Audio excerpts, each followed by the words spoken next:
तुम कैफेट आज के लेक्चर का आगाज़ करते हैं।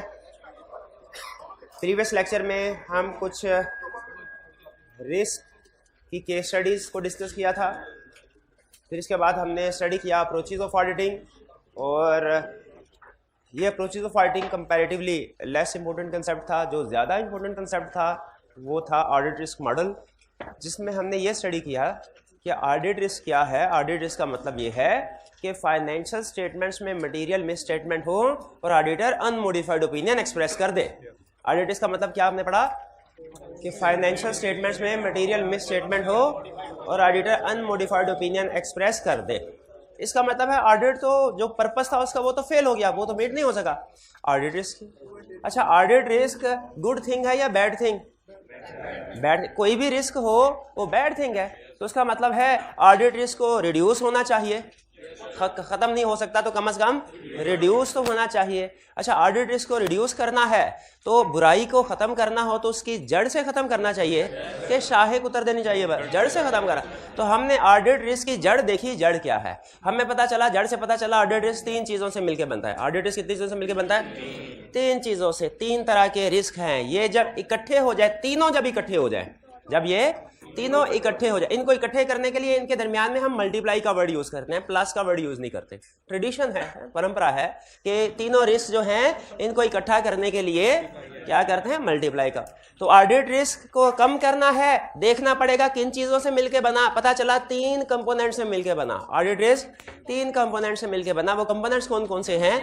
Inherent risk, control risk, detection. यानी जब रिसर्चर ने रिसर्च की कि क्यों ऐसा हुआ कि फाइनेंशियल स्टेटमेंट्स में मिस स्टेटमेंट थी और ऑडिटर उसको डिटेक्ट नहीं कर सका, मेन फोकस इसके ऊपर रखना है आपने कि क्यों ऐसा हुआ, फाइनेंशियल स्टेटमेंट में मिस स्टेटमेंट थी, ऑडिटर डिटेक्ट नहीं कर सका। पहली रीजन फाइनेंशियल स्टेटमेंट में मिस स्टेटमेंट थी। फाइनेंशियल स्टेटमेंट में मिस स्टेटमेंट थी, किस वजह से थी? नेचर ऑफ एंटिटी की वजह से, नेचर ऑफ ट्रांजैक्शन की वजह से। For example banking business, insurance business होता ही कॉम्प्लेक्स है, ठीक है। शायद इसमें कॉम्प्लेक्स बिजनेस की वजह से इसमें मिस स्टेटमेंट होना लाजमी होता है, लाजमी होती है। जैसे कुछ ट्रांजैक्शन भी ऐसी होती हैं कि ट्रांजैक्शंस क्या है, डेटर क्रेडिट ट्रांजैक्शन करोगे रिस्क होना ही होना है, क्या? बैड डेट का, ठीक है। वारंटी प्रोवाइड करोगे रिस्क होना ही होना है, प्रोविजन कैलकुलेट करना पड़ेगी जो हो सकता है एक्चुअल ना हो, ठीक है। लीज की ट्रांजैक्शन है, मुश्किल है, इसमें गलती का चांस होना ही होना है, मुश्किल ट्रांजैक्शन होते हैं। डेफर्ड टैक्स है, इस तरह और बहुत से कुछ एरियाज ऐसे होते हैं जिनमें ट्रांजैक्शन कॉम्प्लेक्स होती है, उनमें रिस्क होता ही होता है, ठीक है। तो ये जो इनहेरेंट रिस्क कहलाता है ये किस वजह से है? नेचर ऑफ ट्रांजैक्शन की वजह से, ठीक है। हमने जो चैप्टर 3 में रिस्क की एग्जांपल जब पढ़ी थी तो उसमें जो रिस्क थे वो इनहेरेंट रिस्क की एग्जांपल्स पढ़ी थी हमने, ठीक है। इनमें अच्छा एक आप अक्सर क्वेश्चन पूछते थे कि सर मैनेजमेंट के बनाए हुए सिस्टम में अगर प्रॉब्लम हो वो तो कंट्रोल रिस्क है, मैनेजमेंट में कोई प्रॉब्लम हो अगर उसको हम इनहेरेंट रिस्क समझा करते हैं। यानी मैनेजमेंट की इंटेग्रिटी ये मैनेजमेंट की प्रॉब्लम है, मैनेजमेंट का अपने एटीट्यूड, मैनेजमेंट का अपने बनाए हुए कंट्रोल्स को खुद मॉनिटर ना करना। बड़ी इंटरेस्टिंग एग्जांपल है। मैनेजमेंट ने कंट्रोल बनाया, वो कंट्रोल सही नहीं बना, कंट्रोल रिस्क। वो कंट्रोल सही बना लेकिन मैनेजमेंट का एटीट्यूड, माइंडसेट ऐसा है, वो कहता है हमने कंट्रोल बनाया, हम खुद थोड़ी अमल करेंगे, ये इनहेरेंट रिस्क। तो जो चैप्टर 3 में एग्जांपल्स हमने पढ़ी थी रिस्क, याद है? Risk at financial statement level, risk at asset level. उस वक्त आपको नहीं बताया था ये कौन सी टाइप है, क्योंकि उस टाइप ऑफ रिस्क का कंसेप्ट पढ़ा ही नहीं था, वो तो कल पढ़ा है। तो इसीलिए आज आपको ये बता रहा हूं कि वो जो रिस्क की टाइप्स पढ़ी थी वो कौन सी थी? इनहेरेंट। तो फाइनेंशियल स्टेटमेंट्स में मिस स्टेटमेंट है, ऑडिटर डिटेक्ट नहीं कर सका, तीन रीजन होती है, तीन कंपोनेंट। पहला कंपोनेंट या रीजन क्या कि nature of transaction, nature of entity की वजह से फाइनेंशियल स्टेटमेंट में रिस्क होते हैं, पहली रीजन ये। जैसे कल हमने एग्जांपल सीए की ली थी, सीए में बाय नेचर रिस्क ज्यादा है, एग्जाम मुश्किल है, पास करना मुश्किल है, पासिंग रेशियो कम होती है, इनहेरेंट रिस्क है। फिर उसका कंट्रोल रिस्क है। भाई जब कभी इनहेरेंट रिस्क होना, जैसे इन्वेंट्री है, कीमती इन्वेंट्री है, ये चोरी होने का रिस्क है ही है, ठीक है। कीमती इन्वेंट्री चोरी होती है, ये समझ लीजिए यूनिवर्सल ट्रूथ है, ठीक है। और ये हर कंट्री में, हर कंपनी में, हर जगह पे ये रिस्क अप्लाई होता है, ये इनहेरेंट रिस्क। इस इनहेरेंट रिस्क को मैनेजमेंट पहले सेस, ऑडिटर तो बाद में सेस करता है ना, मैनेजमेंट पहले सेस करते हैं, फिर रोकने की कोशिश करें। उन्होंने बिजनेस भी तो करना है, चोरी हो गया बिजनेस कहां से करेंगे? तो मैनेजमेंट उस इनहेरेंट रिस्क को एड्रेस करने के लिए कि उसका कोई काउंटर इफेक्ट ना हो, उसका कोई नुकसान ना हो, मैनेजमेंट गुड कंट्रोल डेवलप करती है, ठीक है, जिसे कहते हैं इंटरनल कंट्रोल। अगर इंटरनल कंट्रोल अच्छे लग गए हों, हम कहते हैं कंट्रोल्स आर स्ट्रॉन्ग, और रिस्क कंट्रोल आर स्ट्रॉन्ग दूसरा मतलब क्या है, कंट्रोल रिस्क इज लो। और अगर कंट्रोल्स फारग हों तो कंट्रोल वीक है, कंट्रोल वीक का मतलब कंट्रोल रिस्क इज हाई।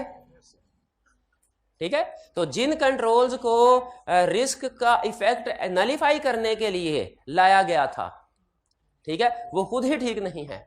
ये दूसरी रीजन बन गई मिस स्टेटमेंट की। पहली रीजन नेचर की वजह से मिस स्टेटमेंट थी, दूसरी रीजन मैनेजमेंट का इंटरनल कंट्रोल नहीं पकड़ सका, मिस स्टेटमेंट को नहीं रोक सका।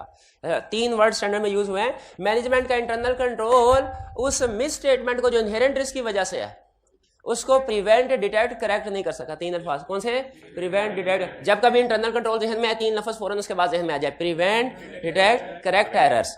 अगर वो एरर्स, वो रिस्क, वो प्रॉब्लम जो इनहेरेंट रिस्क की वजह से आई है, मैनेजमेंट का इंटरनल कंट्रोल सिस्टम उन प्रॉब्लम्स को प्रिवेंट, डिटेक्ट, करेक्ट ना कर सके, हम कहते हैं कंट्रोल रिस्क है। अब जो ऑडिटर के लिए रिस्क है ना, अब जो ऑडिटर के लिए रिस्क है, तो पूरे टाइम पे वैसे गई यार, जैसे शालीमार एक्सप्रेस है ना, टाइम पे आती है, टाइम पे जाती है, ये पूरे टाइम पे। पॉज कीजिएगा। हाँ जी, तो कहाँ पे थे हम? हाँ, प्रिवेंट, डिटेक्ट। अगर मैनेजमेंट का बनाया हुआ internal control system inherent risk की प्रॉब्लम्स को प्रिवेंट, डिटेक्ट, करेक्ट ना कर सके तो वो कंट्रोल रिस्क है। अच्छा, आप मुझे बताइए, जब अब ऑडिटर की बारी आई ना, मैनेजमेंट ने कहा सर हमने तो खूब कोशिश, इनहेरेंट रिस्क बहुत ज्यादा थे, 100 इनहेरेंट रिस्क थे, हमने इंटरनल कंट्रोल बनाया, लेकिन इंटरनल कंट्रोल आपको पता है परफेक्ट नहीं होता। हमने उसमें से 60 रिस्क रोक लिए, उनका इफेक्ट रोक लिया, 40 अभी भी रह गए, 40 अभी भी रह गए। एज ऑडिटर क्या हमें ये चेक करना, जरा सोच के जवाब दीजिएगा, कंसर्ट बिल्ड हो रहा है। एज ऑडिटर क्या हमें ये देखना चाहिए कि मैनेजमेंट का बनाया हुआ कंट्रोल वाकई 100 में से 60 रिस्क को रोक पा रहा है कि नहीं? देखना चाहिए, पक्की बात। कैसे देखेंगे? Test of control. बेहतरीन, बेहतरीन, शाबाश। टेस्ट ऑफ कंट्रोल हमने पहले तो मैनेजमेंट की स्टेटमेंट को देखा, टेस्ट ऑफ कंट्रोल्स पर अप्लाई किए, पता चला कंट्रोल स्ट्रॉन्ग है, मैनेजमेंट ठीक कह रही है। अच्छा, अब मुझे बताइए अगला कंसेप्ट। अब हमने जो फोकस करना है, जरा सोच के बताइएगा, वो 100 इनिशियल वाले रिस्क पे करना है कि इनहेरेंट रिस्क 100 पे, कि inherent risk into control risk, control risk को कंसीडर करने के बाद, इंटरनल कंट्रोल को कंसीडर करने के बाद जो 40 रिस्क रह गए हैं उनके ऊपर फोकस करना। 40 के ऊपर फोकस, 100 के ऊपर फोकस। भाई इनहेरेंट रिस्क तो 100 थे टोटल। हाँ जी, तो टेस्ट ऑफ कंट्रोल से हमने 60% के बारे में एविडेंस ले लिया है। अब हमारा फोकस 40 पे होना चाहिए। भाई जिन कंट्रोल, जिन रिस्क को, जिन प्रॉब्लम्स को मैनेजमेंट के कंट्रोल्स ने एड्रेस कर लिया है, और हमने भी चेक कर लिया टेस्ट ऑफ कंट्रोल के जरिए से कि ठीक एड्रेस किया है, क्या हमें दोबारा उनको छेड़ने की जरूरत है? वो नहीं है, चेक कर लिया है। अब हमारा फोकस होना चाहिए 40% के ऊपर। इसीलिए याद रखिए, याद रखिए। अब टेक्निकल लाइन स्टैंडर्ड वाली बोलने लगा हूं। स्टैंडर्ड कहता है auditor should assess inherent risk and should also assess control risk. ठीक है, अगर कंट्रोल स्ट्रॉन्ग है तो टेस्ट ऑफ कंट्रोल परफॉर्म करेगा। Auditor should assess inherent risk and should assess control risk and then should combine inherent and control risk. Combine level assess करना चाहिए। Combine level क्यों assess करना चाहिए? क्योंकि अब हमने इनहेरेंट रिस्क को विदाउट कंट्रोल रिस्क नहीं देखना, अब हमने इनहेरेंट रिस्क को after consideration of internal control देखना है। अब हमने इनहेरेंट रिस्क को विदाउट कंसीडरेशन ऑफ कंट्रोल देखना है कि आफ्टर कंसीडरेशन ऑफ कंट्रोल। तो जब इनहेरेंट रिस्क, सिर्फ इनहेरेंट रिस्क होना, उसको अलहदा से देखें, अकेले देखें, तो उसे हम कहते हैं ये विदाउट कंसीडरेशन ऑफ कंट्रोल है। लेकिन जब उसके साथ कंट्रोल रिस्क को मिला दें, यानी inherent risk into control risk कर दें, तो फिर हम कहते हैं हमने इनहेरेंट रिस्क को consider after consideration of control. इसको कहते हैं risk of material misstatement. Inherent risk into control risk, इसको क्या कहते हैं? Risk of material misstatement. और आखिरी बात, अगर ये भी सही बता दी, इसका मतलब कंसेप्ट सही बिल्ड हो गए। ऑडिटर ने जो सब्सटेंटिव प्रोसीजर परफॉर्म करने हैं, बताइए इनहेरेंट रिस्क को सामने रख के डिसाइड करे, कंट्रोल रिस्क को सामने रख के डिसाइड करे, या रिस्क ऑफ मटेरियल मिसस्टेटमेंट को? Risk of material misstatement. शाबाश, रिस्क ऑफ मटेरियल मिसस्टेटमेंट को। ऑडिटर ने कहा मैं तो बिन 40 के ऊपर फोकस करूंगा, 100 पे नहीं। इनिशियली थे 100, मैनेजमेंट के इंटरनल कंट्रोल सिस्टम में रोक दिए। मैनेजमेंट का इंटरनल कंट्रोल सिस्टम 100 के 100 को क्यों नहीं रोक सका? क्योंकि कभी परफेक्ट नहीं होता, उसमें कुछ ना कुछ लिमिटेशंस रहती हैं। इंटरनल कंट्रोल सिस्टम में कुछ ना कुछ लिमिटेशंस रहती हैं, इसलिए परफेक्ट नहीं हो पाया, परफेक्ट नहीं होता। अच्छा, बाकी जो 40 रिस्क, इनके ऊपर फोकस करना है। क्वेश्चन मेरा बड़ा सिंपल, क्या auditor in risk of material misstatement को सामने रख के जो सब्सटेंटिव प्रोसीजर परफॉर्म करेगा, क्या ऑडिटर 40 की 40 रिस्क को, एरर्स को रोक लेगा, आइडेंटिफाई कर लेगा? पक्का नहीं कर पाएगा। क्यों नहीं कर पाए? इनहेरेंट लिमिटेशन ऑफ ऑडिट की वजह से प्लस अपनी हरकतों की वजह से। अब हर जगह पे जो मिस स्टेटमेंट डिटेक्ट नहीं करता, इनहेरेंट लिमिटेशन रीजन नहीं होती। कुछ ऑडिटर ऐसे, सच में ऑडिटर ऐसे भी होते हैं, वो घर बैठ के सारा ऑडिट कर, क्लाइंट को प्रेमिसेस पे एक दफा भी विजिट नहीं करते, घर बैठे सारा ऑडिट कर लेते हैं। टिक्कू ऑडिट इसी चीज का तो नाम पड़ा है। वो क्लाइंट से पैसे ठप्पे लग रहे होते हैं, ठक ठक ठक ठक ठक, कभी कभार आई क्या पकड़ लेता है फिर और इनको सजा देता है। लेकिन देखे ना, अच्छे बुरे लोग हर जगह, तो कुछ कभी कभार ऐसे हो सकता है कि हो। वैसे मैंने छोड़े इस बात को छोड़ें, नहीं, लेकिन मैंने ऐसे जूनियर देखे, वो तो मैं बात नहीं करता, वो तो बड़ी बात हो गई। मैंने ऐसे जूनियर्स देखे हैं जो घर बैठे होते हैं और सर तबीयत खराब है, आज घर बैठ के पता चले हफ्ता पूरा घर बैठे हैं और सारा टिकर। उनका बैंक स्टेटमेंट तो ऑफिस में पड़ी थी, तूने पेमेंट कैसे ट्रेस कर ली? और सर हो गई, बस हो गई है, टिकर। तो फिर मैनेजर को पकड़ लेते हैं, उनकी 86 क्लास। तो याद रखें, ऑडिटर का वो जो 40 मिस स्टेटमेंट है, ऑडिटर इनको 40 की 40 मिस स्टेटमेंट को डिटेक्ट नहीं कर पाता। ठीक है, तो जो ऑडिटर इन मिस स्टेटमेंट को डिटेक्ट नहीं कर पाता ना, इसे कहते हैं डिटेक्शन रिस्क। Detection risk. अच्छा, अब आपने ये देखना हम खड़े कहां पे हैं। इनहेरेंट रिस्क और कंट्रोल रिस्क के बाद risk of material miss statement सामने खड़ा है। हम ऑडिटर हैं, हमारे पीछे फाइनेंशियल स्टेटमेंट्स हैं, ये risk of material miss statement, पीछे फाइनेंशियल स्टेटमेंट्स, दरमियान में ऑडिटर। ऑडिटर कह रहा है risk of material miss statement क्या कह रहा है, मैं फाइनेंशियल स्टेटमेंट में जाना चाहता हूं। मटेरियल मिस स्टेटमेंट क्या कह रही हैं, हम फाइनेंशियल स्टेटमेंट में जाना चाहते हैं। ऑडिटर क्या कह रहा है, नहीं जाने दूंगा, नहीं जाने दूंगा, तलवार पकड़ के खड़ा है। जो मिस स्टेटमेंट सामने सर कलम कर रहा है, ठा ठा। क्या ऑडिटर 40 की 40 मिस स्टेटमेंट को खत्म कर देगा? कोई ना कोई मिस स्टेटमेंट रह जाएंगे। अच्छा, इसकी दो रीजंस हो सकती हैं। पहली तो इनहेरेंट लिमिटेशन, क्योंकि ऑडिटर फॉर एग्जांपल सारी 100% टेस्टिंग नहीं करता, इनहेरेंट लिमिटेशन सैंपल बेस पे कर, कुछ इनहेरेंट और कुछ उसकी अपनी हरकतें भी हो सकती हैं। ठीक है, तो डिटेक्शन रिस्क क्या है, ऑडिटर के प्रोसीजर सारी की सारी मिस स्टेटमेंट को डिटेक्ट ना कर पाए। डिटेक्शन रिस्क क्या है, सारी की सारी मिस। इसकी दो, अब ये अगला एक चैप्टर मिला रहा हूं इसके साथ। इस डिटेक्शन रिस्क की आगे दो रीजंस है। डिटेक्शन रिस्क की आगे दो रीजंस है। पहली रीजन है सैंपलिंग रिस्क, दूसरी रीजन है non sampling risk. Sampling risk क्या है, क्योंकि ऑडिटर सैंपलिंग करता है, ये इनहेरेंट लिमिटेशन है। अगर ऑडिटर सैंपलिंग रिस्क की वजह से मिस स्टेटमेंट डिटेक्ट ना कर सके ना, उसको कहा जाता है परेशान ना हो, फिक्र ना करो, फिक्र नॉट। ऐसा होता ही है, हो ही जाता है, एब्सोल्यूट एश्योरेंस थोड़ा ही प्रोवाइड करते हैं। लेकिन अगर ऑडिटर नॉन सैंपलिंग रिस्क की वजह से मिस स्टेटमेंट ना डिटेक्ट कर पाए, उसे कहते हैं भाई तूने काम सही नहीं किया, तूने रिव्यू सही नहीं किया, तूने सुपरविजन ठीक नहीं की, तूने बैंक स्टेटमेंट को वेरीफाई नहीं किया, नहीं देखा, बैंक को कंफर्मेशन लेटर नहीं भेजा, तूने इन्वेंट्री अकाउंट की फिजिकल वेरिफिकेशन नहीं की, तूने रीवैल्यूएशन में एक्सपर्ट की रिपोर्ट नहीं चेक की, ये नॉन सैंपलिंग रिस्क है। क्लियर हुई है बात? ठीक है, तो ये हमने कल के लेक्चर में स्टडी किया था। अच्छा, इसमें खास तौर पे इनहेरेंट रिस्क में बिफोर कंसीडरेशन ऑफ कंट्रोल वाली बात समझ आ गई, या इसे बात का विदाउट कंसीडरेशन ऑफ कंट्रोल भी कहते हैं। अब आपके सामने कंप्लीट रिस्क का ट्री मैं रखना चाहता हूं, वैसे कल भी रख दिया था लेकिन आज क्योंकि मजीद बात बढ़ गई तो ये नोट कर लीजिए। अच्छा, इसकी आपने डेफिनेशन वगैरह नहीं लिखनी, सिर्फ अपने 2-3 अल्फाज में कंसेप्ट के लिए। ठीक है, बुक के स्टार्ट में एंड में कहीं पे किसी एक जगह पे छोटा सा ट्री बना लीजिए कि टाइप्स ऑफ रिस्क क्या है। कल बताया था types of risk, AC on, ये एसी ऑन कर दे। टाइप्स ऑफ रिस्क क्या है,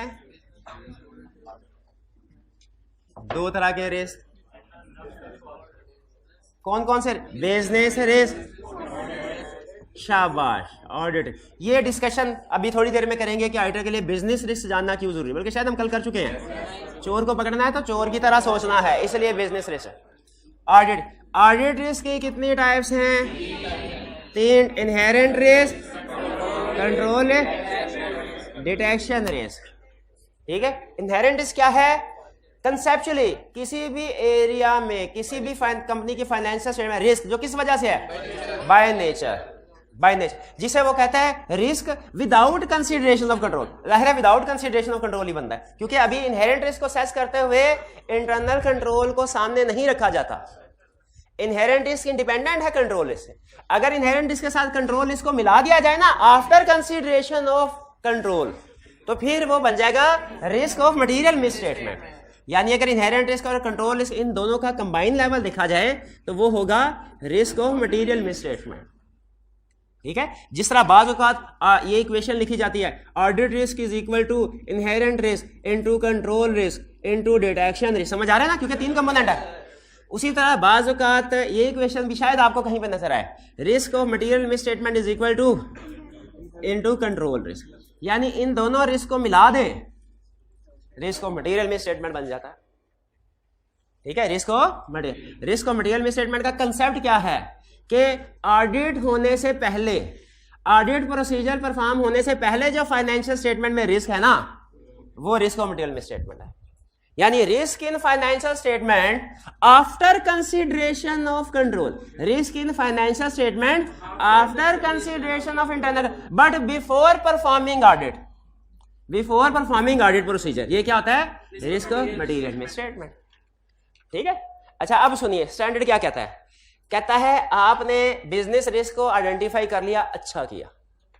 ऑडिट रिस्क को असेस करना है, उसके लिए आपको इसकी जड़ पे जाना पड़ेगा। जड़ क्या है, inherent risk, control risk, detection risk. अच्छा आप एक इंटरेस्टिंग लाइन सुनिए, वो कहता है आप इनहेरेंट रिस्क को असेस तो कर सकते हैं, ऑडिटर को कह रहा है ऑडिटर सुन, आप इनहेरेंट रिस्क को असेस कर सकते हैं, रिड्यूस नहीं कर सकते।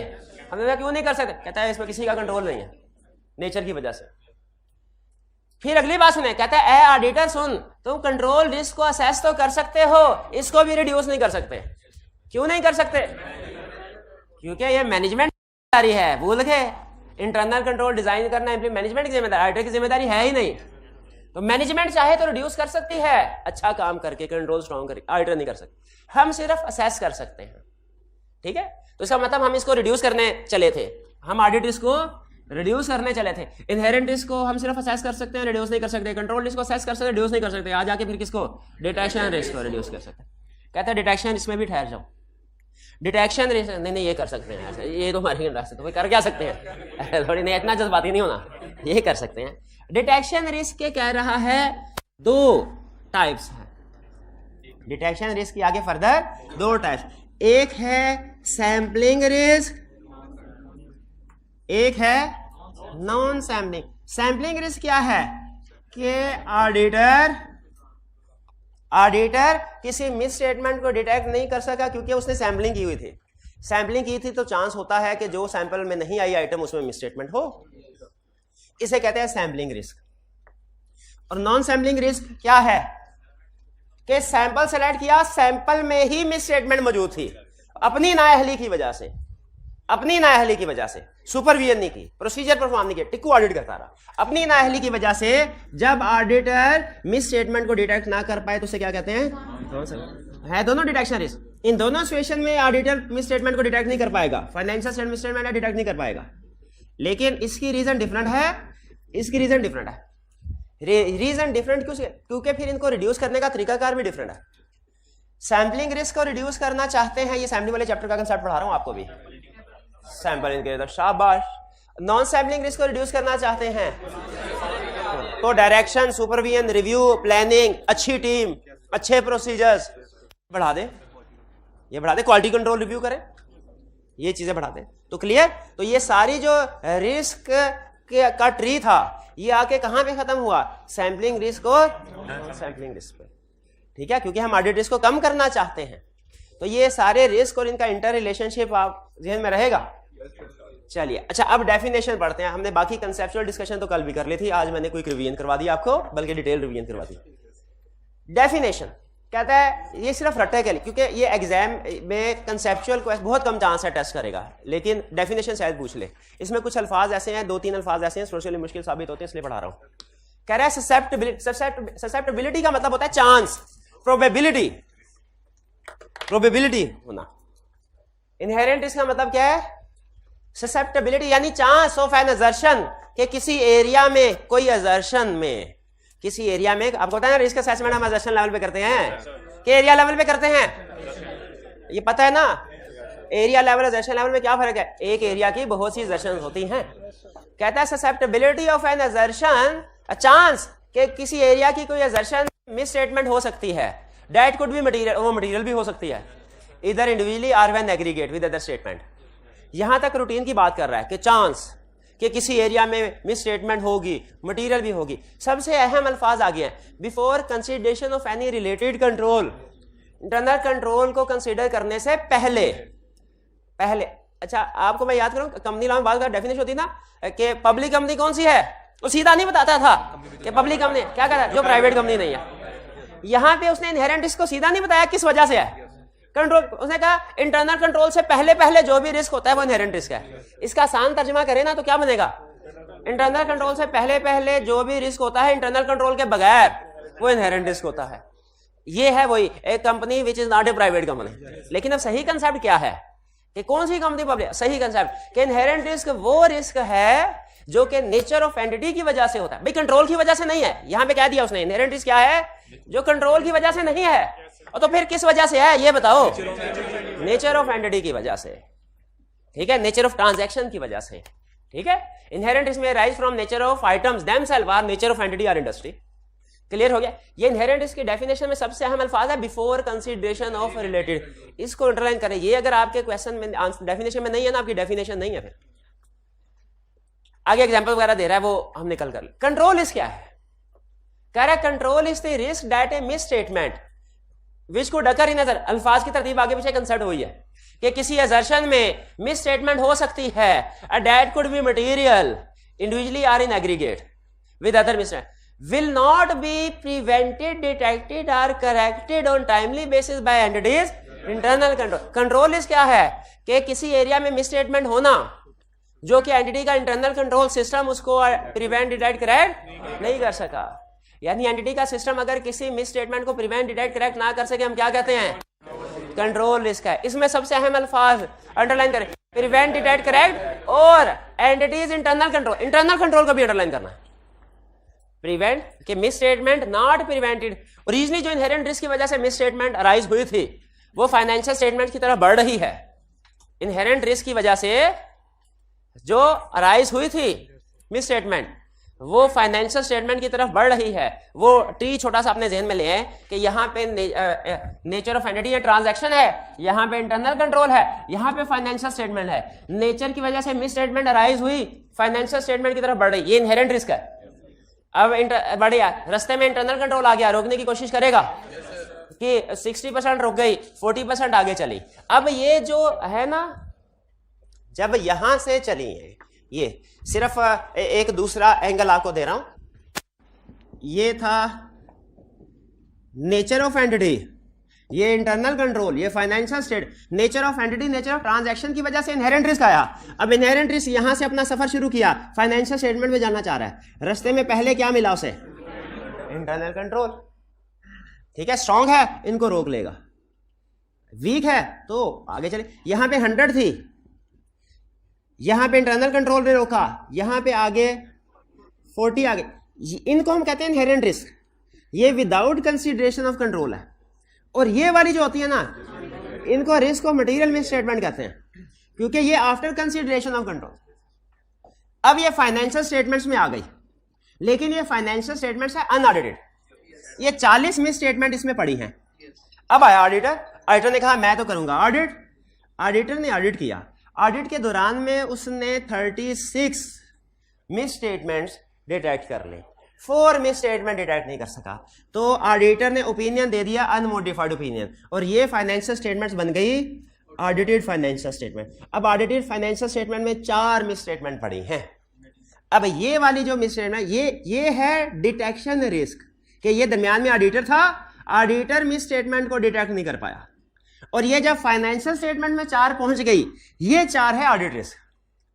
ये ऑडिट रिस्क में और डिटेक्शन रिस्क में फर्क है। डिटेक्शन रिस्क क्या है, ऑडिट प्रोसीजर में स्टेटमेंट नहीं रोक सके, और ऑडिट रिस्क क्या है कि फाइनेंशियल स्टेटमेंट्स तक पहुंच गई मिस स्टेटमेंट, और ऑडिटर ने ओपिनियन भी दे दिया, ऑडिटर ने ओपिनियन भी दे दिया।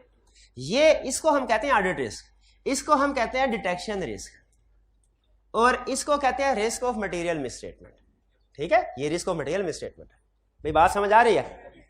ठीक है। अच्छा, जब कभी ये होता है, कहानी यहां पे खत्म नहीं होती, जब कभी फाइनेंशियल स्टेटमेंट में मिस स्टेटमेंट है, ऑडिटर ने अनमोडिफाइड ओपिनियन दे दिया, ये ऑडिट रिस्क है ना, जब ये सामने आता है फिर इसकी इन्वेस्टिगेशन होती है। ऐसा भी तो होता है ना, अनमोडिफाइड ओपिनियन दे दिया, इसमें इन्वेस्टिगेशन होती है तो ये पता चलाया जाता है रीजन क्या थी। वो या तो रीजन होती है सैम्पलिंग रिस्क की या नॉन सैम्पलिंग रिस्क की। सैम्पलिंग रिस्क को कम करने का तरीका कुछ और है, नॉन सैम्पलिंग को कम करने का तरीका कुछ और है। लेकिन अगर ना किया हो तो फिर सैम्पलिंग रिस्क में सजा कुछ और है, नॉन सैम्पलिंग रिस्क में सजा। सैम्पलिंग रिस्क में सिर्फ मैंने कहा यार थोड़ा काम जरा ज्यादा पता है सैम्पलिंग में रिस्क है, ठीक है, नहीं कर सकते, चलो कोई नहीं, अच्छा खैर जाओ घर जाओ। सैम्पलिंग रिस्क में ऑडिटर को सजा नहीं होती, सिर्फ यूं समझे बराए नाम हम उन्हें कहते हैं यार आइंदा जरा ना सैंपल साइज अच्छा रखना है बस। लेकिन नॉन सैम्पलिंग रिस्क की वजह से अगर मिस स्टेटमेंट डिटेक्ट नहीं कर सका फिर फांसी पक्की है, फांसी। भाई ये बात समझ आई सारी, inherent risk, control risk, detection, ये सारा ट्री बनाना है आपने और इसको घर जाके समझना है फिर से कि इन रिस्क आपस में इंटर रिलेशनशिप क्या है।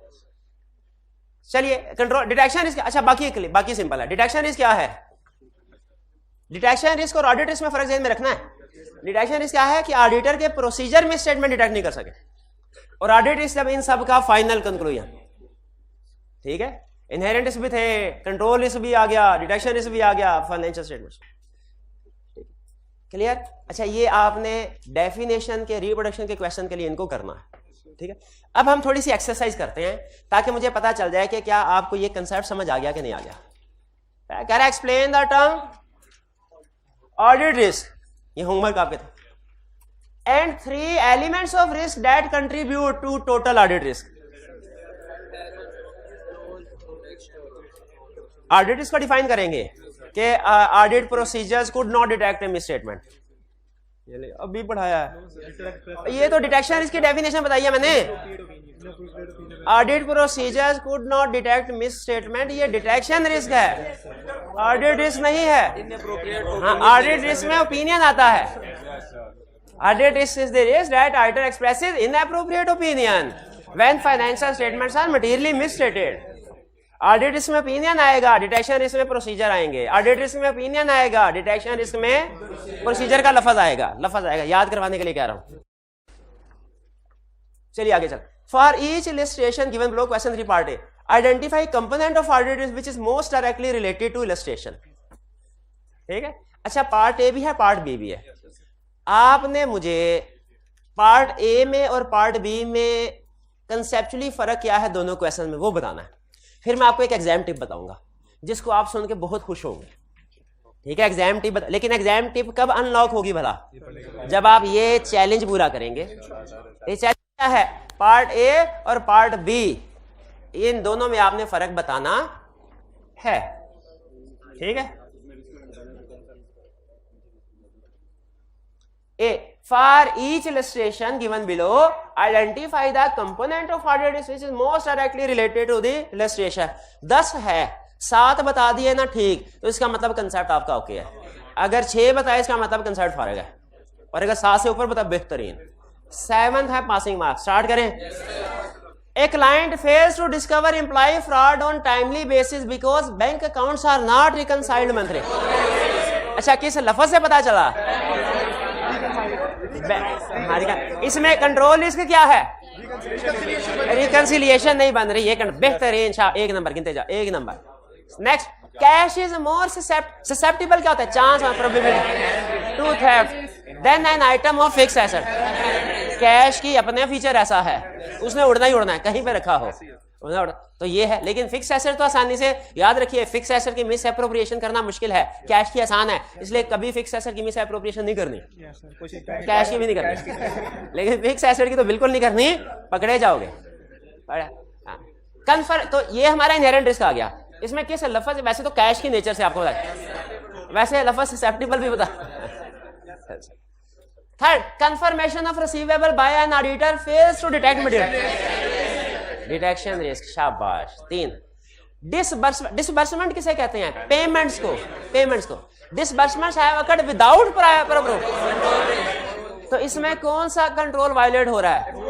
अप्रूवल नहीं होनी। आप अगर मैनेजमेंट लेटर देंगे जब क्लाइंट को, उसमें एक लाइन आइटम क्या डालेंगे? Disbursement should be approved disbursement should be approved. ये सजेशन है, कंट्रोल वीकनेस है ना, तो मैनेजमेंट लेटर में क्या करते हैं, कंट्रोल वीकनेस और सजेशन देते हैं। तो मैनेजमेंट लेटर में ये जिक्र करेंगे कि नहीं करेंगे। 4 इनएडिक्वेट सेग्रीगेशन हो। सेग्रीगेशन ड्यूटीज पता है आपको क्या होता है? बेहतरीन। सेग्रीगेशन ड्यूटी क्या होता है? अलग-अलग ड्यूटी नहीं, एक ही ट्रांजैक्शन पे एक से ज्यादा लोगों को लगाया जाए। बज़ाहिर लगता है क्यों खर्चा बढ़ाया जाए, आम बंदे से कहता है पागल हो गया। अब एक ट्रांजैक्शन पूरी जब एक बंदा कर सकता है तो फिर 2 बंदों की क्या जरूरत है? तो क्रॉस वेरीफाई हो जाता है। ये छोटी एंटिटी, छोटे क्लाइंट होते हैं ना, उनमें वाकई जरूरत नहीं है इसकी, वो तो वाकई। लेकिन जो बड़ी क्लाइंट होते हैं जिनमें बार बार ट्रांजैक्शन होती हैं, तो उसमें ये हम कर सकते हैं। इनएडिक्वेट सेग्रीगेशन ऑफ ड्यूटीज कंट्रोल। शाबाश। 5 में omission of a necessary substantive detection risk. 6 susceptibility of loan receivable to material before consideration related control. Inherent 7 मेरा ख्याल है या तो मैंने रिस्क असेसमेंट ठीक नहीं की थी या आप ओवर ऑडिटिंग करके आए हैं। कैसे करके आए हैं घर से? शाबाश। टेक्नोलॉजिकल डेवलपमेंट में एक चाय हो जाए। ये भाईजान टीए की तरह एक चाय मेरे लिए ले आए और एक चाय इन सब के लिए ले आए, एक चाय हो जाएगी। शाबाश। Technological developments make major product obsolete. Inherent technology change होने से, फैशन चेंज होने से आ गया भाई साहब। हाँ नहीं जिस दिन कोई एक्स्ट्रा लेक्चर होगा ना हमारा, उस दिन इंशाल्लाह चाय का भी इंतजाम किया जाएगा, केक का भी इंतजाम किया जाएगा, और ड्यूरेशन ज्यादा हुई तो बिरयानी का भी इंतजाम किया। लेकिन एक्स्ट्रा जिस दिन आप एक्स्ट्रा फेवर मुझे देंगे तो मैं भी आपको एक्स्ट्रा फेवर दूंगा। Make a major product obsolete. Major product obsolete हो गई। Inherent risk. First stock in trade perpetual inventory count system has not. System ठीक नहीं है ना। एबीसी, अच्छा ये एग्जांपल, ये अक्सर स्टूडेंट इसको नहीं पिक कर पाते। ABC company client lacks sufficient working capital to continue operations. Working capital नहीं है, ये गोइंग कंसर्न का इशू है। वर्किंग कैपिटल नहीं है, चलाएंगे क्या कंपनी, गोइंग कंसर्न का इशू है। एग्रीड। और गोइंग कंसर्न कौन सा रिस्क है? Inherent risk. बताया चैप्टर 3 में जितने रिस्क थे, risk at financial statement level जितने भी हैं कौन से हैं? Inherent risk. उसमें एग्जांपल थी कि नहीं थी? चलिए 12 10 में से 9 आपने ठीक बता दिए, बिल्कुल ठीक। अच्छा अब पार्ट बी, और आपने मुझे बताना है कि कंसेप्चुअली पार्ट ए और पार्ट बी में क्या फर्क था। जब बताएंगे तो एक एग्जाम टिप। पहले सुने, कह रहा based on the information given below indicate whether each of the following factors would most likely increase audit risk, decrease audit risk और हैव नो ऑडिट। अच्छा ये क्वेश्चन आपकी एबिलिटी क्रिएट कर रहा है कि क्या आप किसी भी इंफॉर्मेशन को पढ़ के ये डिसाइड कर सकते हैं कि इसकी वजह से रिस्क इंक्रीज हो रहा है, डिक्रीज हो रहा है कि नो इफेक्ट।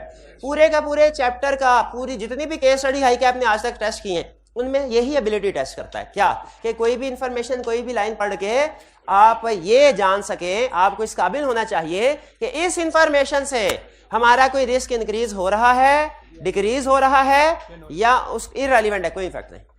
पहला, this is the first year of profit since commencement of operations 5 years ago। Risk है बिल्कुल, पिछले 4 साल में लॉस आता। अच्छा बिजनेसमैन कहेगा पागल हो गए, तो अच्छी बात है, खुश होना चाहिए, हमें तो खुश होना चाहिए, मिठाई बांटनी चाहिए, प्रॉफिट हुआ। हम ऑडिटर, हमने खुश नहीं होना। तेरा एक्सपेंस, बिजनेसमैन तेरा एक्सपेंस बढ़ेगा, हम उसमें भी टेंशन है। क्यों टेंशन है? ओवर स्टेटमेंट का रिस्क है। बिजनेसमैन तेरा एक्सपेंस कम होगा, उसमें भी टेंशन है हमें। क्यों टेंशन है? अंडर स्टेटमेंट है। अगली बात सुने, बिजनेसमैन तेरा एक्सपेंस सेम रहेगा ना पिछले साल, फिर भी हमें टेंशन है। क्या सेल तो बढ़ गई है 20% से, सेलिंग एक्सपेंस क्यों नहीं बढ़े?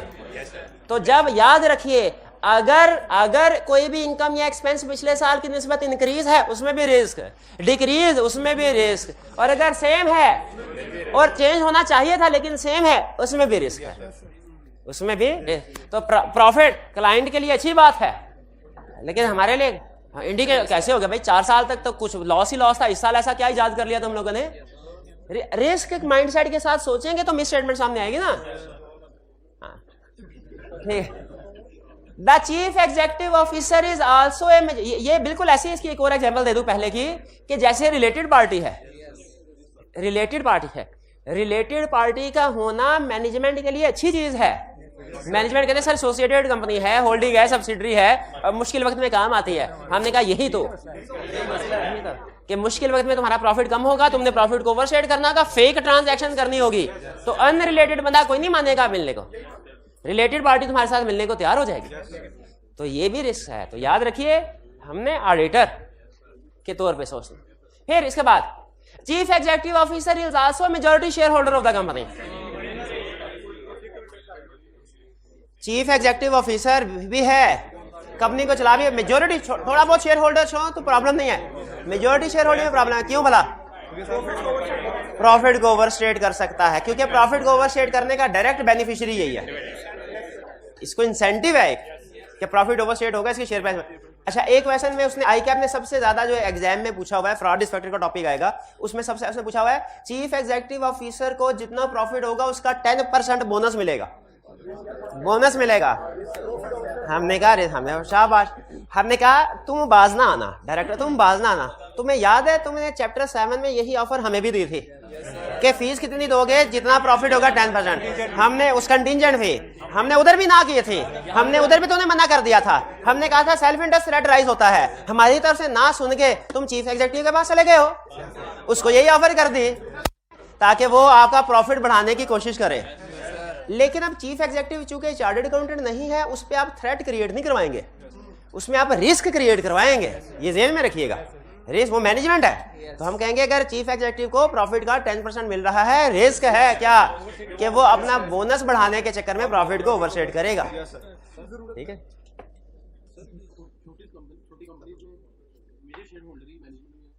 हाँ, छोटी कंपनीज में मेजर शेयर होल्डर ही मैनेजर, तो उसका मतलब छोटी कंपनीज में रिस्क ज्यादा है, रिस्क ज्यादा है, वो ये काम कर सकते हैं। नेक्स्ट इसके बाद राइट, अच्छा कुछ भी नहीं हुआ, छोटी छोटी बातों पे परेशान हो जाते हैं, ये ले मसला हल हो गया। घर बैठे होते तो आपने कहा नहीं अब नहीं हो सकता, बट टेम्पो टूट गया, अब ऑडिट नहीं होगा, अब जब तक पा के 2 चक्कर देना लगाएंगे मोड़ नहीं पाए, छोटी छोटी बातों पे परेशान हो। आगे चल, internal auditor report to the finance director. क्यों रिस्क इंक्रीज हुआ भाई? इंटरनल ऑडिटर को इंडिपेंडेंट होना चाहिए। अच्छा, पहली चीज रखे, finance director is not a director, management CFO है। वो लॉ में बड़ा होगा ना, आपने किसी भी पोजीशन के टाइटल में लफ्ज डायरेक्टर आ जाने से वो डायरेक्टर नहीं बनता। फाइनेंस डायरेक्टर बोले तो CFO। इंटरनल ऑडिटर को CFO को रिपोर्ट करना चाहिए कि डायरेक्टर्स को? डायरेक्टर्स को। शाबाश, डायरेक्टर्स को रिपोर्ट। भाई जिसकी निगरानी कर रहा है उसी को रिपोर्ट थोड़ी पेश करेगा। तो इसमें रिस्क इंक्रीज है, क्योंकि CFO जो गड़बड़ कर रहा होगा, इंटरनल ऑडिटर ने उसको रिपोर्ट दी, वो उसको डिलीट करके बाकी की रिपोर्ट ऊपर भेजेगा। फिर accounting department has experience high rate of turnover of की पर्सोनल। टर्नओवर से मुराद सेल्स है क्या? ये एम्प्लॉइज की रोटेशन, आना जाना, हायरिंग फायरिंग, तो जाहिर है इनएक्सपीरियंस एम्प्लॉइज होंगे। इनएक्सपीरियंस एम्प्लॉइज रिस्क बढ़ाएंगे। शाबाश जी। हाँ, इंटरनल ऑडिट कर रहा है, इस पे हम उसको शाबाश देते हैं, लेकिन इंटरनल ऑडिट कर रहा है इसके ऊपर इसको शाबाश मिलनी है, लेकिन रिपोर्ट डायरेक्टर को करनी चाहिए, रिपोर्ट डायरेक्टर को करनी चाहिए। तो नहीं, सही नहीं ना कर रहा। देखें, काम होना भी चाहिए, सही भी होना चाहिए। आपने इलेक्ट्रिशियन को बुलाया, उसने कहा भाई मैंने रात को पढ़ना होता है, ये बल्ब लगा दे, जरा रोशनी कम होती है, इधर बल्ब लगा दे। उसने बल्ब लगाया, साथ ही धमाका हुआ, बल्ब फ्यूज जल गया। फिर आपसे कहने लगा पैसे लाए मुझे। आपने कहा पैसे कैसे? तो तूने बल्ब खराब कर दिया मेरा। तो लगाने की बात हुई थी, सही लगाने की बात नहीं हुई थी। ये वकूआ मेरे साथ हुआ था। नहीं, बल्ब वाला नहीं, क्लाइंट के पास गया, बताता हूँ, क्लाइंट के पास गया, मैंने कहा सर आपके बड़ों ने हमारे बड़ों से एग्री किया है, आपके डायरेक्टर्स ने हमारे पार्टनर के साथ एग्री किया है कि 20 तारीख को आप बैंक रिकंसिलिएशन स्टेटमेंट देंगे। 20 तारीख को मुझे चाहिए, लेट नहीं करना, मतलब हमें बाद में करनी पड़े। उन्होंने कहा सर बेफिक्र रहें, 20 तारीख को आ जाए। 20 तारीख को कहा सर ये रिकंसिलिएशन। मैंने कहा लेकिन साइन कर दें, क्योंकि बड़ों के साथ पास रिपोर्ट पहुंचती है उनको। मैंने साइन कर दिया कि रिकंसिलिएशन वसूल भाई। बाद में देखा रिकंसिलिएशन तबाही फिरी हुई, उसका balance as per cash book bank statement मिलता ही नहीं था बैंक स्टेटमेंट से। और मैंने कहा ये क्या, ये तो टैली नहीं है, गलत है। उसने कहा सर ये अगली बात है। रिकंसिलिएशन देने की बात हुई थी, रिकंसिलिएशन दे दी।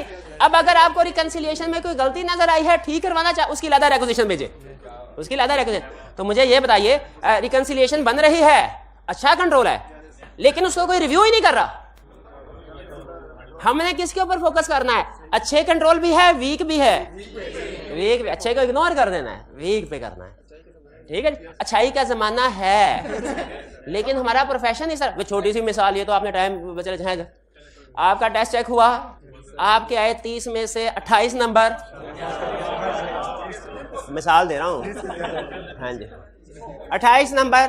बताइए, आपको ये पता चलना ज्यादा जरूरी है कि 28 नंबर क्यों आए, या ये पता चलना ज्यादा जरूरी है कि 2 नंबर क्यों कटे? 28 नंबर क्यों आए? क्योंकि टीए भाई का दोस्त था। Familiarity threat, familiarity threat. भाई इंप्रूवमेंट कैसे आएगी? ये देख के 28 क्यों आए, कि ये देख के 2 क्यों कटे, 2 क्यों कटे? तो शेयर होल्डर हमसे ये एक्सपेक्ट कर रहे होते कि अगर उसमें गलती, हम उन्हें ये ना बताया कि सर ये भी ठीक है, ये भी ठीक है, ये भी। मैं तुझे मैनेजमेंट की तारीफें करने के लिए थोड़ी रखा है, मैं तुम्हें ये बता गलत क्या है। ठीक है, तो accounting department risk high in experience. अच्छा, फिर auditor has been auditing for the company for past 3 years। शाबाश, ये भाई कह रहे हैं ये तो थ्रेट है। शाबाश, पूरा ऑडिट पढ़ रहे हैं, कितने 100 के करीब लेक्चर होंगे। सारा ऑडिट भूल जाएं, कोई एक बात नहीं भूलनी। क्या? फिर से सुन लें, 105 के करीब लेक्चर होंगे हमारे, सारा ऑडिट भूल जाएं, एक बात नहीं भूलनी। क्या? कि क्वेश्चन को अटेम्प्ट करने से पहले रिक्वायरमेंट पढ़नी है, और ध्यान से पढ़नी है, और फिर से पढ़नी है, और जो रिक्वायरमेंट है वही जवाब देना है। रिक्वायरमेंट क्या है? रिस्क। वे थ्रेट थोड़ा ही है। अगर थ्रेट पूछ रहा होता, थ्रेट बताता मैं, रिस्क पूछ रहा है, बताओ। अब मुझे इनिशियल ऑडिट, रिकरिंग ऑडिट वाले कंसेप्ट की तरफ जाना है। क्या ये इनिशियल ऑडिट है? रिकरिंग ऑडिट, रिस्क क्या होगा? डिक्रीज हो जाएगा। ठीक है, तो पूरे ऑडिट में सबसे अहम कंसेप्ट कौन सा है? सारे कंसेप्ट, ये risk at financial statement level होता है ना, उसका भी अबू जी कंसेप्ट है। क्या? कि रिक्वायरमेंट, रिक्वायरमेंट को पढ़ना है, समझना है, और फिर पढ़ना है, और फिर जो रिक्वायर किया है वही बताना है। चले बताइए, अब इनमें फर्क बताइए, क्या आगे फर्क है? हाँ, शाबाश, बिल्कुल ठीक। ये जो पार्ट ए वाला क्वेश्चन है ना, इसमें कह रहा है मुझे टाइप ऑफ रिस्क भी बताओ। बी में कह रहा है टाइप ऑफ रिस्क छोड़ो, मुझे सिर्फ ये बता दो रिस्क है कि नहीं, सिर्फ ये बता दो रिस्क है कि नहीं, मेहरबानी। टाइप ऑफ रिस्क तो दूर की बात है, वो तो अगले लेवल की बात है, मैं उस लेवल पे नहीं जाता। मुझे सिर्फ इतना बता दो रिस्क है कि नहीं है। ए और बी में सुन लें। और आपके लिए गुड न्यूज, क्या? आई कैप कहता है इन दोनों में से कौन सा, बताइए, अगर इसकी केस स्टडी बने, इसकी केस स्टडी बने, दोनों में से किसकी केस स्टडी इजी होगी? नीचे वाले की केस स्टडी। क्यों इजी भला? इसमें सिर्फ रिस्क आइडेंटिफाई करना, टाइप नहीं बतानी। इसमें रिस्क के साथ उसकी टाइप, यानी हमें अगले लेवल में भी सोचना पड़ेगा। आई कैप कहता है मैं केस स्टडी आसान बनाऊंगा आपके लिए, और आप वो भी नहीं कर पाएंगे सही, वो भी नहीं। क्या कहता है? किसी भी केस स्टडी में, सुन लीजिए, किसी भी केस स्टडी में मैं आपसे सिर्फ इतना पूछूंगा, रिस्क बता दो किस इंफॉर्मेशन से राइज होता है, टाइप ऑफ रिस्क नहीं पूछूंगा। इसकी गवाह, 4 गवाह हैं इसके, इस बात के 4, किस बात के 4 गवाह हैं? कि आई कैप केस स्टडी टेस्ट करेगा तो उसमें सिर्फ ये पूछेगा बताओ रिस्क इंक्रीज हो रहा है कि नहीं, किससे रिस्क है, टाइप नहीं पूछे। 4 गवाह हैं, कौन कौन से? पास पेपर में कौन कौन से? भाई अभी ये 4 सवाल की हैं, ये 4 गवाह। पीछे देख, पीछे देख, पीछे देख। पहला गवाह, पीछे, आगे चल, आगे आगे देखो। पहला गवाह क्वेश्चन नंबर 9, दूसरा गवाह 10, 11, 12। देख ले, रिक्वायरमेंट को पढ़ के देख ले, रिस्क कह रहा है, रिस्क, रिस्क आइडेंटिफाई करना है। शाबाश, रिस्क क्या कह रहा है? रिस्क आइडेंटिफाई, टाइप आइडेंटिफाई करने को नहीं कह रहा। ठीक है, टाइप आइडेंटिफाई करने को नहीं कह रहा। तो आपने, इसका मतलब ये हुआ टाइप्स सिर्फ रिप्रोडक्शन के क्वेश्चन के लिए पढ़ लें, एग्जांपल्स याद कर लें। वो केस स्टडी नहीं पूछता। ये वाहिद केस स्टडी उसने पूछी हुई है, ये पता नहीं 20 साल पुरानी बात है, उससे भी ज्यादा, जब आप पैदा भी नहीं हुए चले उस वक्त। ठीक है, तो एक्सपेक्टेड है कि अब टाइप ऑफ, अब इस तरह की केस स्टडी पूछेगा, इस तरह की केस स्टडी नहीं पूछता ना, पहले पूछता था सिर्फ एक दफा उसने क्वेश्चन कंसेप्ट। और इसमें भी अगर आप देखें ना तो ये असल में ये टाइप्स एग्जांपल्स में से ही उसने पूछा है, ये भी कोई टेक्निकल किस्म की केस स्टडी नहीं। आगे चलते हैं, अंडरस्टैंडिंग ऑफ एंटिटी। सुन लीजिए, अंडरस्टैंडिंग ऑफ एंटिटी कहता है रिस्क असेसमेंट कैसे होगी। कहानी शुरू होती है इनहेरेंट रिस्क। क्या ऑडिटर ने ऑडिट करने से पहले रिस्क असेसमेंट करनी है? भाई ऑडिटर को ऑडिट प्रोसीजर परफॉर्म करने से पहले करनी चाहिए। रिस्क असेसमेंट की डेफिनेशन में उसने बताया भाई रिस्क असेसमेंट कैसे होगी। Risk assessment procedures to obtain understanding of entity and internal control. Understanding of entity ज्यादा अहम है। To obtain understanding to assess risk of material miss. अब याद आया आपको उसने इसमें अंडरस्टैंडिंग ऑफ एंटिटी और इंटरनल कंट्रोल दोनों को क्यों लिखा? क्योंकि अंडरस्टैंडिंग ऑफ एंटिटी से आता है इनहेरेंट रिस्क, अंडरस्टैंडिंग कंट्रोल से कंट्रोल रिस्क, और दोनों को मिला के क्या बनता है? Risk of material misstatement. अब आपका वो कंसेप्ट क्लियर हुआ? रिस्क, उसमें उसने लफ्ज रिस्क ऑफ मटेरियल मिसस्टेटमेंट क्यों यूज किया था? इनहेरेंट रिस्क नहीं किया, कंट्रोल, क्योंकि अंडरस्टैंडिंग ऑफ एंटिटी दोनों आएंगे। अच्छा, कंसेप्ट ये है जहां से ये लर्निंग ऑब्जेक्टिव आया। ऑडिटर ने रिस्क असेसमेंट करनी, उसके लिए अंडरस्टैंडिंग ऑफ एंटिटी ऑब्टेन करनी। सवाल ये है जिससे ये कंसेप्ट कि ऑडिटर को कितनी अंडरस्टैंडिंग ऑफ एंटिटी ऑब्टेन करनी चाहिए? जितनी मैनेजमेंट की अंडरस्टैंडिंग है अपनी कंपनी के बारे में उतनी, उससे ज्यादा या उससे कम? कितने स्टूडेंट्स का ख्याल है ज्यादा?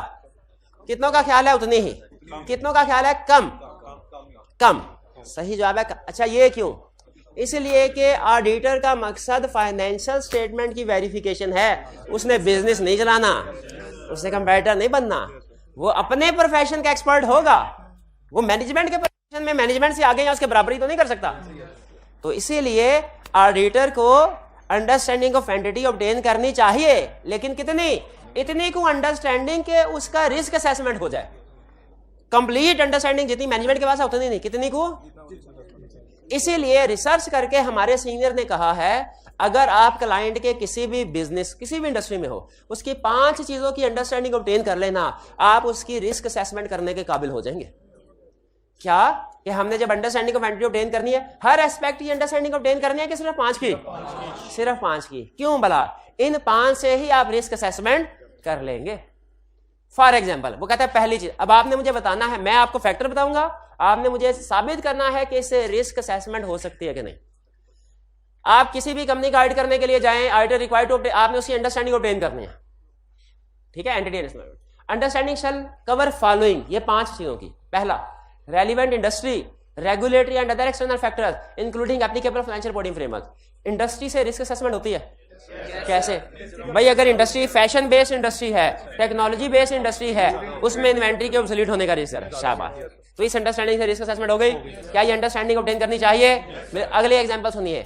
External regulatory and other external factor, क्या अगर कोई लॉ की वायलेशन हो रही हो, हमें लीगल रिक्वायरमेंट पढ़नी चाहिए? क्यों पढ़नी चाहिए? अगर कोई लॉ की वायलेशन हो रही होगी, ना सिर्फ ये कि पेनल्टी की प्रोविजन रिकॉर्ड करनी पड़ेगी, बल्कि लाइसेंस कैंसिल होने का खतरा हुआ ना, किसी को जानी नुकसान पहुंचे ना आपकी किसी भी एक्टिविटी से, कंपनी कहती है फारिग करो इस कंपनी को, जिंदा रहने का हक नहीं, जिसे दूसरों की जान को खतरा। तो क्या हमें रेगुलेटरी फैक्टर को भी अंडरस्टैंड करना चाहिए? क्यों? क्योंकि अगर किसी लीगल रिक्वायरमेंट की वायलेशन हो गई, पेनल्टी भी प्लस लाइसेंस भी गया, गोइंग कंसर्न का इशू राइज हो जाता है। फिर एप्लीकेबल फाइनेंशियल बॉडी, क्या हमें देखना चाहिए एप्लीकेबल फाइनेंशियल बॉडी में अंडरस्टैंडिंग ऑब्टेन करनी चाहिए? बिल्कुल कर, क्योंकि अगर ये एक्सेप्टेबल नहीं है तो हमने एक्सेप्ट नहीं करना ऑडिट, इसलिए applicable financial body framework understand करना है। और एक और रीजन भी है कि फ्रेमवर्क के अंदर कोई सिग्निफिकेंट चेंजेस आई हैं तो हो सकता है हमें एंगेजमेंट लेटर इशू करना पड़े रिकरिंग ऑडिट पे दोबारा, और जिन एरियाज में चेंजेस आई हैं उनमें रिस्क ज्यादा होगा। बताया था ना लफ्ज चेंज में, अगर कहे कि एग्जिस्टिंग किसी फ्रेमवर्क में चेंज आ गया तो रिस्क बढ़ जाए। ये जब कंपनीज एक्ट 2017 आया था ना, आपको पता है लीगल रिक्वायरमेंट्स भी फ्रेमवर्क का हिस्सा होती हैं। ये हमने पढ़ा कहीं पे, लीगल रिक्वायरमेंट्स भी हमने एज आइड फोर्स कंप्लाई करने होते हैं। जिस साल कंपनीज एक्ट 2017 आया ना, 2018 की किसी भी कंपनी की फाइनेंशियल स्टेटमेंट उठा के देख लें, आपको ना उससे पहले ये मिसाल थी ना उसके बाद, आपको हर कंपनी की फाइनेंशियल ऑडिट रिपोर्ट में एक ही ऑडिट मैटर जरूर मिलेगा। वो क्या था? इंप्लीमेंटेशन ऑफ कंपनीज एक्ट 2017, क्योंकि फ्रेमवर्क चेंज हुआ। तो जब फ्रेमवर्क चेंज हो ना तो इससे रिस्क बढ़ जाता है उस एरिया में जिसमें रिस्क है, और हर ऑडिटर ने फिर न्यू स्टैंडर्ड की कंप्लायंस खास तौर पे चेक करनी होती है। हमारा की ऑडिट मैटर बनता है, हमारा की ऑडिट मैटर बनता है जब कोई नया स्टैंडर्ड आ जाए या एग्जिस्टिंग स्टैंडर्ड में रिवीजन आ जाए। फिर nature of entity and it's operations. Nature of entity, जैसे पेरिशेबल गुड्स में डील करते हैं, वो रेस्टोरेंट वाली एग्जांपल, तो इसमें रिस्क है क्या? इन्वेंटरी ऑब्सोल्यूट हो सकती है। ऑपरेशंस कैसे? इंपोर्ट एक्सपोर्ट करते हैं, ये भी ऑपरेशन ही होता है ना, रिस्क है। ऑपरेशंस को अंडरस्टैंड करेंगे फिर पता चलेगा। इंपोर्ट एक्सपोर्ट में इन्वेंटरी वेरियस लोकेशन पे है, रिस्क है, operation. Ownership and management structure. Ownership क्या पता चलना जरूरी है, हमें अंडरस्टैंड करना चाहिए इस कंपनी के ओनर कौन कौन है और ये कंपनी किन किन की ओनर है, ताकि रिलेटेड पार्टीज और होल्डिंग सब्सिडरीज का पता चल सके। रिलेटेड पार्टी को समझना क्यों जरूरी है? उसमें रिस्क ज्यादा होता है, तो समझना एक एक उसने चुन चुन के अंडरस्टैंड। भाई 5 पॉइंट तो दूर की बात है, हर पॉइंट के अंदर एक एक लफ्ज से अंडरस्टैंडिंग मिलती है हमें और रिस्क सामने आते हैं। एक एक लफ्ज देखे बताने का, मैं ये भी कैसा भाई रटे वाला सवाल घर से पढ़ाना, कोई प्रॉब्लम हुई तो पूछ लेना, लेकिन एक एक लफ्ज क्यों पढ़ा रहा हूं? क्योंकि इसमें से रिस्क निकलते हैं आपको, और नया रिस्क ना भी आए तो पुरानों की रिवीजन होती रहेगी। फिर कह रहे मैनेजमेंट स्ट्रक्चर, कि मैनेजमेंट को भी अंडरस्टैंड करो, सिर्फ ओनर को अंडरस्टैंड ना करो। मैनेजमेंट क्यों? शाबाश, बेहतरीन, इंटेग्रिटी वैल्यूएट करो। अगर स्टार्ट में पता चल जाए मैनेजमेंट है तो तौबा करके निकलो, अगर बाद में एक्सेप्टेंस के बाद पता चले तो रिस्क बढ़ जाता है। अगर तो एक आधा डायरेक्टर इन्वॉल्व है, उसने प्रैक्टिकल स्टैंडर्ड में ये बात नहीं लिखी हुई लेकिन प्रैक्टिकली फॉलो की जाती है, अगर एक आधे डायरेक्टर में इंटेग्रिटी डाउटफुल होना तो रिस्क हमारा बढ़ता है, विड्रॉ नहीं करते। हम बोर्ड ऑफ डायरेक्टर से कहते हैं भाई इसको हटाने के इंतजाम करें, या कम से कम इसको किसी ऐसे खुदे लाइन लगाए हमारे ऑडिट का लेना देना इसके साथ ना हो, ये कहीं पे इंटरफेयर ना करें। ठीक है, एक इंटरनेशनल केपीएमजी की एग्जांपल थी, उसमें सीईओ ने कुछ गलत इन्फॉर्मेशन, फ्रॉडुलेंट एक्टिविटी में इन्वॉल्व था और जानबूझ के झूठ बोला ऑडिटर के साथ, जानबूझ के इंटेग्रिटी डाउटफुल पता चला। वो उसका एक छोटा था साथ में असिस्टेंट टूट गया, असिस्टेंट परेशान, क्योंकि असल में ये जो सीईओ होता है ना, करोड़ों का जब गबन होता है ना, ये खुद भी खाते हैं दूसरों को भी खिलाते हैं, लेकिन इनका मसला एक होता है खुद ज्यादा खाते हैं दूसरों को कम, और जब पकड़े जाते हैं तो कुर्बानी का बकरा छोटों को बनाते हैं। तो केपीएमजी मतलब ऑडिटर को ये पता था, उन्हें अंदाजा हो गया, उन्हें 2 सवाल पूछे, वो बंदा घबरा गया, उन्हें पता चल गया ये बंदा फ्रॉड में इन्वॉल्व है, टूटेगा। वो लादा से उनको उन्होंने कहा तेरे को 1-1.5-2 लाख मिले हैं, पकड़ा जाएगा, तूने साइन किया मैं इसके ऊपर, ये फेक वाउचर है, ये तो पता चल गया हमें, पकड़े जाओगे तुम, तुम्हारे सारा इल्जाम तुम पे आएगा, 1.5-2 लाख का तुम्हें सिर्फ फायदा हुआ है, इससे अच्छा है तुम वादा माफ गवाह बन जाओ। उन्होंने कहा ठीक है, सारी कहानी उसने सुना दी, सारी क्या अच्छा मतलब फिर इसके बाद केपीएमजी ने कहा सीईओ को, डायरेक्टर्स को कहा सर इसको रिमूव करें सीईओ को, ये फ्रॉडलेंट एक्टिविटी में इन्वॉल्व है। फौरन विड्रॉ नहीं किया, डायरेक्टर ने कहा हम सीईओ को रिमूव कर देंगे लेकिन अभी नहीं, अगले साल, अभी चूंकि मार्केट नेगेटिव सिग्नल, हालांकि डायरेक्टर फ्रॉड में इन्वॉल्व नहीं थे, लेकिन जब सामने आया तो उन्होंने सीईओ को सपोर्ट करने की कोशिश की, सर मार्केट में खबर जाएगी, हमारी शेयर की प्राइस गिर जाएगी कि इस कंपनी का सीईओ फ्रॉड में इन्वॉल्व है, तो आप अभी इस बात को छोड़ दें, अगली दफा हम देखेंगे, इसको रिमूव कर देंगे, अगली एजीएम वगैरह होगी बहाने से। अचानक चलते ऑडिट में रिमूव करना बहुत नेगेटिव सिग्नल जाएगा। ऑडिटर ने कहा भाईजान आप एक साल की बात करते हैं तो 1 दिन ऊपर ने, मैं जा रहा हूं। उन्होंने कहा ठीक है जाओ, आपकी जगह पे हम किसी और को ऑडिटर अपॉइंट करते हैं, कैजुअल वैकेंसी कौन सी प्रॉब्लम है, लेकिन रिमूव किया, मार्केट में खबर पहुंची, अब कोई भी नया ऑडिटर आने को तैयार नहीं हुआ। उन्होंने कहा सर अगर खबर अखबार तक ना पहुंची होती तो हम आके कुछ ना कुछ सेटलमेंट कर लेते आपके साथ, लेकिन अखबार में खबर पहुंच गई है तो इसका मतलब उधर के एससीसीबी को भी खबर पहुंच गई है। उन्होंने कहा और किसी का क्वालिटी कंट्रोल रिव्यू करे ना करे, हमारा इन्होंने कहा ना बाबा। अल्टीमेटली कहानी का एंड ये हुआ कि सीईओ को रिमूव करना पड़ा उन्हें, और उसी ऑडिटर को फिर उन्होंने दोबारा उन्हें रिक्वेस्ट की, सर आके जरा कर देना, उन्होंने कहा ठीक। तो बहरहाल ये है मैनेजमेंट इंटेग्रिटी, तो इसलिए मैनेजमेंट को समझना जरूरी है। Type of current and plan investment, investment जानना क्यों जरूरी है? इन्वेस्टमेंट भी again associated company, holding subsidiary, इसका पता चलता है। फिर इसके बाद entity selection and application of counting policies including whether they are consistent with applicable financial reporting framework, any change in counting policy. Third point में एक ही चीज के गिर्द घूम रहा है, काउंटिंग पॉलिसीज। हमारे लिए क्या काउंटिंग पॉलिसीज को अंडरस्टैंड करना जरूरी है? एक तो इसलिए कि वो फ्रेमवर्क के मुताबिक है कि नहीं, अगर नहीं है तो मिसस्टेटमेंट, और अगर है तो की audit matter. Accounting policies change हुई है कि नहीं ये देखना है, अगर चेंज हुई तो क्या देखना है, फ्रेमवर्क के मुताबिक है कि नहीं। अगर फ्रेमवर्क के मुताबिक नहीं है तो मिस स्टेटमेंट क्वालिफाइड ओपिनियन, और अगर चेंज हुई पॉलिसी फ्रेमवर्क के मुताबिक है लेकिन फिर की ऑडिट मैटर। तो देखें हमारे को अफेक्ट कर रही है, सारी चीजें कर रही है। Entities active and strategies and those related business risk को अंडरलाइन करें दैट में result in risk of material misstatement. अब सुन ले आज की आखिरी अहम बात, 3-4 मिनट, थोड़ा सा ज्यादा आपने केस स्टडी में निकलवा दिए 4 मिनट, तो 3-4 मिनट थोड़ा एक्स्ट्रा बैठ जाएगा। वो कह रहा है कि बिजनेस रिस्क को अंडरस्टैंड करो, एंटिटी के ऑब्जेक्टिव स्ट्रेटजीज और बिजनेस रिस्क अंडरस्टैंड करो जो मिसस्टेटमेंट का बायस बन। सुन ले, दुनिया का कोई भी बिजनेसमैन है ना, बिजनेसमैन बन के सोचे, फॉरेन बिजनेसमैन, 3 मकसद है। पहला मकसद प्रॉफिट हो। प्रॉफिट कैसे आता है? Efficiency and effectiveness of operation से। प्रॉफिट कैसे आता है? ये आगे इंटरनल कंट्रोल के चैप्टर में बढ़ाऊंगा, इसको फिर सेल्स और कॉस्ट से रिलेट करना है। एफिशिएंसी से कॉस्ट कम होती है, इफेक्टिवनेस से रेवेन्यू बढ़ता है। Bharat efficiency and effectiveness operation, पहला प्रॉफिट होना चाहिए। दूसरा मकसद क्या है बिजनेसमैन का? प्रॉफिट है, लीगल भी होना चाहिए। चर्च बेच के भी बड़ा प्रॉफिट आता है लेकिन पकड़े जाते हैं। हाँ बड़ा नहीं, वो भाई बेचने वाले ने खुद इस्तेमाल नहीं करना होता, यहाँ चर्च पी के बैठा हो बेचने के लिए, बाकी सारे निकल जाए, पता आधे घंटे बाद पता चले सारी चर्च बिक गई है।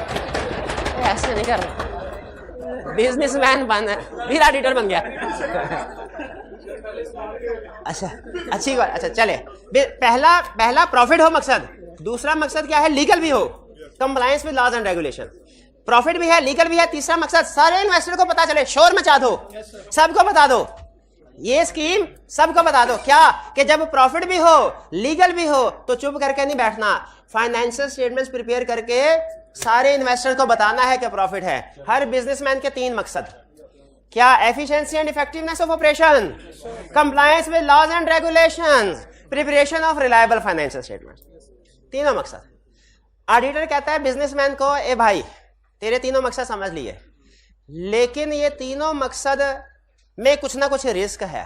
हो सकता है ना रॉ मटेरियल महंगा हो जाए, तो एफिशिएंसी एंड इफेक्टिव ऑपरेशंस गया, नया कंप्यूटर आ जाए गया, न्यू लॉज आ जाए, रेगुलेशंस बढ़ा दे गवर्नमेंट कहते एक्सपोर्ट नहीं कर सकते, इंपोर्ट नहीं कर सकते फॉर एग्जांपल। तो बिजनेसमैन के 3 ऑब्जेक्टिव हैं। अब कंसेप्ट बिल्ड हो रहा है। बिजनेसमैन के 3 objective, profit, legal, financial statement. हर ऑब्जेक्टिव में रिस्क है कि किसी वजह से वो मीट ना हो सके, यानी हर बिजनेस ऑब्जेक्टिव के साथ बिजनेस रिस्क अटैच है। पहला क्वेश्चन, ऑडिटर को बिजनेस रिस्क को अंडरस्टैंड करना, बिजनेस ऑब्जेक्टिव को समझना चाहिए ताकि वो बिजनेस रिस्क समझ सके। बिजनेस रिस्क कौन से हैं कि बिजनेस ऑब्जेक्टिव मीट ना हो सके। अगला सवाल, ऑडिटर बिजनेस ऑब्जेक्टिव को, बिजनेस रिस्क को क्यों अंडरस्टैंड कर रहा है? उन्होंने कहा क्यों करो, क्या उसने बिजनेस का नहीं, इस वजह से कि कुछ बिजनेस रिस्क ऐसे होते हैं जो फाइनेंशियल स्टेटमेंट को अफेक्ट करते हैं। हर बिजनेस रिस्क अफेक्ट नहीं करता। जैसे प्रॉफिटेबिलिटी से रिलेटेड ऑडिटर को कोई टेंशन नहीं है। ऑडिटर कहता है आपको हमें मुझे इससे गर्ज नहीं है प्रॉफिट हो कि लॉस हो, मुझे इससे गर्ज है प्रॉफिट है तो प्रॉफिट लिखा हो, लॉस है तो लॉस लिखा हो, मुझे इससे गर्ज नहीं है। तो एग्री करते हैं कि हर बिजनेसमैन को बहुत से बिजनेस रिस्क फेस करने पड़ते हैं। बिजनेस रिस्क क्या है कि वो जो ऑब्जेक्टिव्स हैं वो अचीव ना हो सके। देखिए क्या कह रहा है, business risk is the risk that an event or condition may adversely affect the ability of entity to achieve objective. कि किसी इवेंट या कंडीशन की वजह से जो एंटिटी के ऑब्जेक्टिव नहीं लिखे, लेकिन मैंने आपको 3 ऑब्जेक्टिव बताए हैं, ठीक है, efficiency, effective operation, regulation, preparation, liable financial, 3 objective बताए।